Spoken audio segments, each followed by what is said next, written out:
Big Brothers Big Sisters shined in everything purple. Kawartha Lakes. Big Brothers Big Sisters of Kawartha Lakes Halliburton wrapped up another annual Bowl for Kids' Sake. The events were held on Saturday, February 23rd at Strike Point Bowling Center in Lindsay, and Saturday, March 2nd at Fast Lane in Minden. Participants enjoyed dressing to the theme of everything purple, and the best dressed were awarded with a prize for their efforts. The final amount raised was $28,000. The participants who raised the most pledges were awarded prizes for their amazing efforts. The top individual was Daryl Moore from the Minden Lions Club, $1,000. The second highest individual was James Mulhern from the Lindsay and District Labor Council, $790. And the third highest was Robert Morin from the Baha'i Group, $560. These three participants will win one of three prizes. A $150 gift certificate from Boston Pizza, a car application from Lindsay Crown Rust Control Center, and a $150 gift certificate from Cardinal Coach Tours. Other notable fundraisers were Tamara Grisdale, $535, Thomas DeBoer, $520, Jamie Cowell, $380.75, and Meredith Svetic, $350, who will each receive a large pizza from Square Boys Pizza. The top team was the Lindsay and District Labor Council, raising $1,365, who were awarded a table for 8 at the organization's upcoming Big Dinner/auction. The funds raised through this event remain in our community to support one-to-one mentoring programs assisting children with reaching their full potential. The social return on investment is $18 for every dollar raised through this event. Big Brothers Big Sisters would like to thank all those who participated in this year's event, whether it was the bowlers, lane sponsors, prize sponsors, volunteers, or the owners of the bowling lanes. Together, we are assisting children and youth to become contributing community members.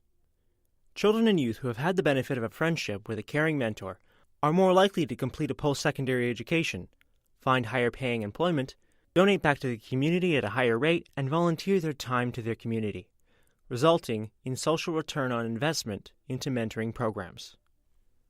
Those who would like to consider mentoring can contact the organization at 705-324-6800 or visit www.bigbrothersbigsisters.info. Bruins looking for a busload of support versus Napanee. Marlo Stanfield, special to the Standard. Uxbridge. The Uxbridge Bruins are inviting their fans to hit the road with them in the PJHL Eastern Conference Finals. The team announced last week they will be offering a fan bus to Game 3 in Napanee on Sunday, March 24th. Making their first appearance in the provincial quarterfinals in a decade, after recently defeating the North Kawartha Knights for the Orr Division's Cougar Cup Championship, the Bruins have seen a groundswell of support. The Bruins opened their best-of-7 series against the Todd Division champion Napanee Raiders on the road on Tuesday, March 19th, after the Standards Press deadline. The action shifts back to the Bear Den for Game 2 on Friday night, March 22nd. The fan bus for Game 3 is scheduled to leave Uxbridge Arena at 4:30 p.m. sharp, making an additional pickup at 4:50 p.m. at the Iroquois Park Sports Centre in Whitby, before heading to Napanee for the game. There would be a cost of $25 per person, payable at the time of departure, cash only. In order for the team to book the bus, they need to know how many people are interested in this venture. Please email Terry Sovey at terrysovey@gmail.com to confirm your booking. Bare necessities. If needed, the Bruins will be hosting back-to-back games in their series against Napanee. Game 4 is scheduled for Wednesday, March 27th, in Uxbridge at 8:15 p.m., and Game 5 will also be at the Bear Den at 7:45 p.m. on Friday, March 29th. Game 6 is slated for Sunday, March 31st, at Napanee's Strathcona Paper Centre at 7:30 p.m. If necessary, Game 7 will be played at the Bear Den on Monday, April 1st, at 7:45 p.m. Elsewhere in the PJHL playoffs, the Northern Conference Championship, with the winner to meet the Eastern representative, will pit the Allison Hornets against the Mount Forest Patriots. The Southern Conference Finals has the Wellesley Applejacks facing the Grimsby Peach Kings. The Western Conference Final pits the Lakeshore Canadians against the Exeter Hawks. The Western Conference Final pits the Lakeshore Canadians against the Exeter Hawks.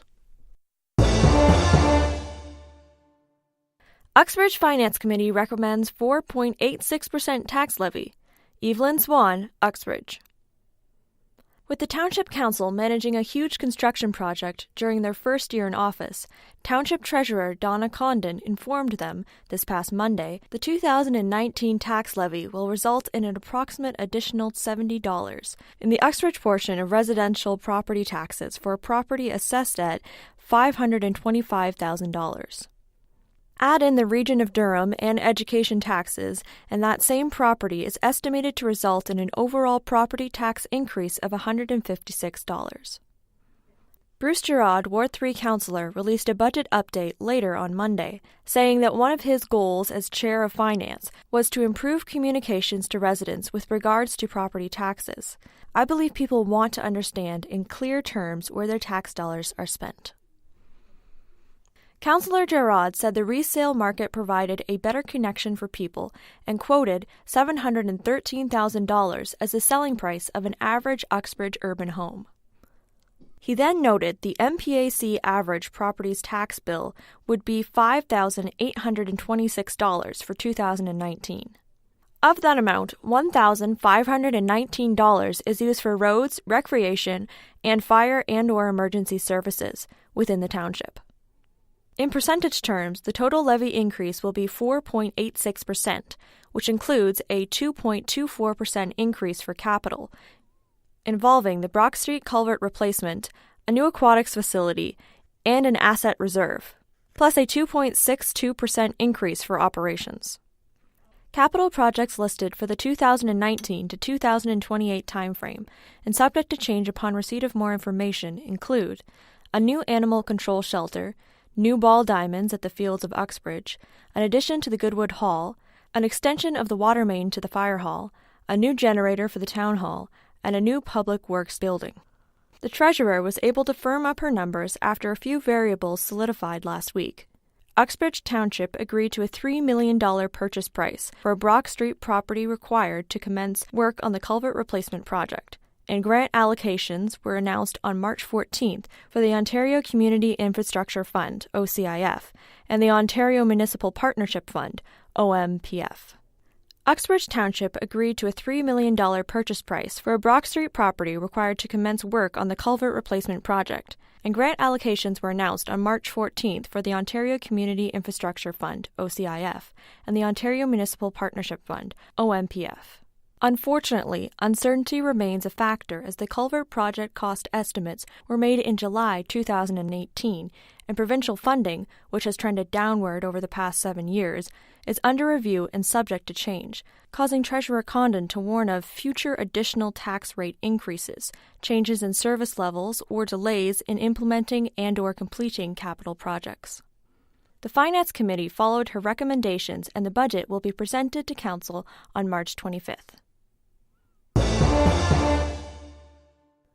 Our future is bright. Erin O'Toole, MP, Special to the Standard. Earlier this month, I had the first meeting of the new 2019 Durham Youth Advisory Board. It reminded me it would be good to share more about this program and the optimism I have from interacting with young people in Durham and across Canada.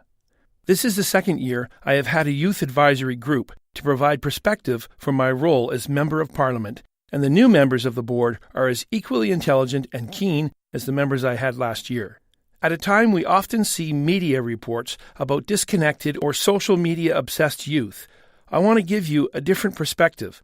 I have found the next generation to be thoughtful, knowledgeable, and far more aware about the issues than generations before them. Our future is bright. The Durham Youth Advisory Board is not a political exercise for the MP. The young members on the board are in the driver's seat. The board is nonpartisan and made up of high school or post-secondary students who express interest in serving in this role through responding to advertisements or through word of mouth. I try to ensure there is representation from all parts of my riding, so we get a proper cross-section of views from the rural and urban areas of Durham. My team has also designed the board to ensure the youth members run the program. I only attend a few meetings throughout the year and ask for input on a few issues, so they are free to explore topics which are top of mind in their peer group. This has led to some good feedback from participants and an insightful final report from the 2018 board at the end of their tenure. That report reveals a range of issues important to our young people, which parliamentarians and the wider society can learn from. A major topic of discussion last year was reconciliation with Indigenous peoples of Canada and what that meant for people from non-Indigenous backgrounds. The board had recommendations related to greater cooperation with private and public sectors to help ensure better employment and economic outcomes for First Nation communities. They also included recommendations on accountability to ensure dealings were fair and professional. This was positive to see, as their generation may be able to make major progress on healing some of the scars from Canada's past. The group also discussed the major issues of the day as well, including the renegotiation of NAFTA and wider issues related to international trade and the economy. For the directors of the board, the biggest takeaway was the immediate need for the federal government to push towards a collective agreement with the United States regarding dropping tariffs.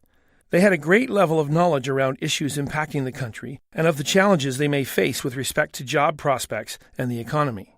In a session in which I participated, there was one key topic I asked the Youth Advisory Board to examine, and that was the subject of mental health and its impact on Canadian youth.